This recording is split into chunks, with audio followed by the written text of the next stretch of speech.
ये निश्चित रूप से बहुत ही गंभीर और संवेदनशील घटना थी। किसी भी व्यावसायिक प्रतिष्ठान में इस प्रकार की घटना होना चिंता का कारण थी। इस घटना को बहुत ही पुलिस विभाग ने गंभीरता से लिया।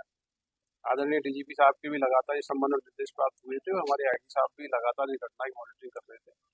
इस घटना को ग्वालियर पुलिस ने भी चुनौती के रूप में लिया।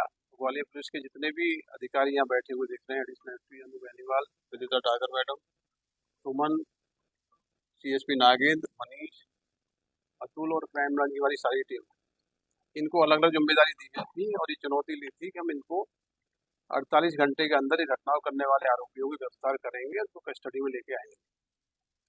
घटना होने के बाद जो सीसीटीवी फुटेज हमको मिले उसमें ये पता लगा कि इसमें प्रमुख रूप से 4 आरोपी हैं और चारों आरोपी मुंह कवर किए हुए हैं। इनको लगातार नाकाबंदी कराई गई। नाकाबंदी के बाद लगभग 4 बजे के आसपास ये इन्फॉर्मेशन थी कि ये लोग जंगल में उसमें घाटी में देखे गए हैं। उस समय इनकी गाड़ी को चेंज किया गया और इनको गिरफ्तार करने का प्रयास किया गया, लेकिन ये मौके का फायदा उठा के जंगल में भाग गए थे। हमारी क्राइम ब्रांच की सारी टीमें जंगल सर्चिंग में उतारी गई और जंगल सर्चिंग में भी ये जानकारी मिल रही थी कि जंगल से बाहर अभी बदमाश नहीं निकले हैं। सीसीटीवी फुटेज के आधार पे, टेक्निकल सर्विलेंस के आधार पे और जो हमारे पास इंटेलिजेंस नेटवर्क है उसके आधार पे कल हमने इन चारों आरोपियों को शिनाख्त कर लिया था कि इस घटना में कौन कौन आरोपी है जिन्होंने मुरार के सराफा बाजार में जाके घटना की। इन आरोपियों की पृष्ठभूमि आपराधिक है, पहले भी कई मामले दर्ज हुए हैं। कल ही इन आरोपियों की गिरफ्तारी के लिए पृथक पृथक 10,000 रुपए की इनाम की घोषणा की गई थी।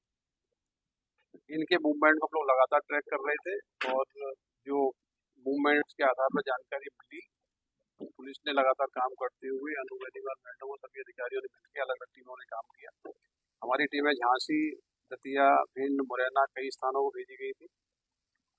अभी इस घटना का जो प्रमुख आरोपी है जिसने की व्यवसायी की दुकान में घुस के फायरिंग की थी और जिसने फायर करके चोट पहुंचाई थी, वो आरोपी की शिनाख्त हिमांशु यादव के रूप में हुई थी। ये आरोपी बेसिकली झांसी का रहने वाला है। इसकी गिरफ्तारी की गई है। इसके अलावा इस घटना के अन्य जो प्रमुख आरोपी है अरविंद यादव, ये जो आरोपी कपिल यादव है उसका सगा भाई है। इस घटना के अन्य जो षड्यंत्र की भूमिका में है, जो साजिश करने की भूमिका में है, कपिल यादव और अमन, ये पूर्व से ही एक पुरानी घटना में पुलिस एनकाउंटर में गिरफ्तारी की गई थी और ये पुलिस की कस्टडी में ही है। तो मुरार की सराफा बाजार की घटना के जो प्रमुख 4 आरोपी हैं पुलिस ने गिरफ्तार कर लिया गया है। इनकी अभी रिमांड ली जाएगी, पूछताछ की जा रही है। घटना में जो हथियार यूज हुए थे वो जब्त किए गए हैं। जो गाड़ियाँ यूज हुई थी उनमें उनको भी जब्त किया गया है। बाकी अभी डिटेल्ड इन्वेस्टिगेशन होगी कि इसमें अन्य कौन कौन लोग षड्यंत्र में शामिल थे, किस किस व्यक्ति ने इनकी मदद की है, घटना का इंटेंशन क्या था। ये सारे पहलुओं पे बहुत विस्तृत जांच की जाएगी और इनके जो भी सहयोग में या किसी प्रकार का भूमिका में जो भी आरोपी होंगे उनको भी बहुत शीघ्र गिरफ्तार किया जाएगा। ये बहुत ही टाइम बाउंड, बहुत ही त्वरित और प्रभावी ऑपरेशन था। इसमें हमारी सारी महिला अधिकारी पूरी ऑपरेशन को लीड कर रहे थे और लगातार 48 घंटे तक इन्होंने चेज किया, इन्वेस्टिगेट किया। फाइनली विद इन 48 आवर्स जो प्रमुख आरोपी है पुलिस की कस्टडी में, पूरे केस को वर्कआउट कर लिया गया है। अब इसकी डिटेल इन्वेस्टिगेशन करेंगे और इसमें जो अन्य कुछ आरोपी शेष बचे हैं उसको भी हमारी टीमें लगातार कार्य कर रही है।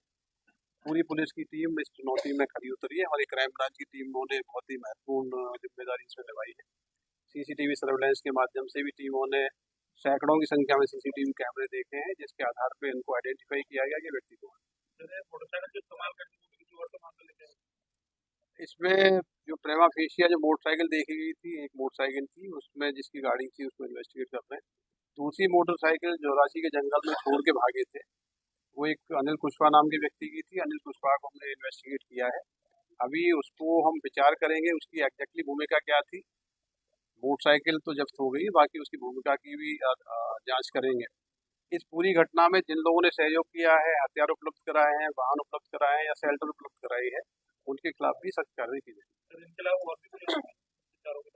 जी हाँ, अन्य अन्य जो आरोपी हैं उन पर भी नाम घोषित है, उनको भी शीघ्र गिरफ्तार किया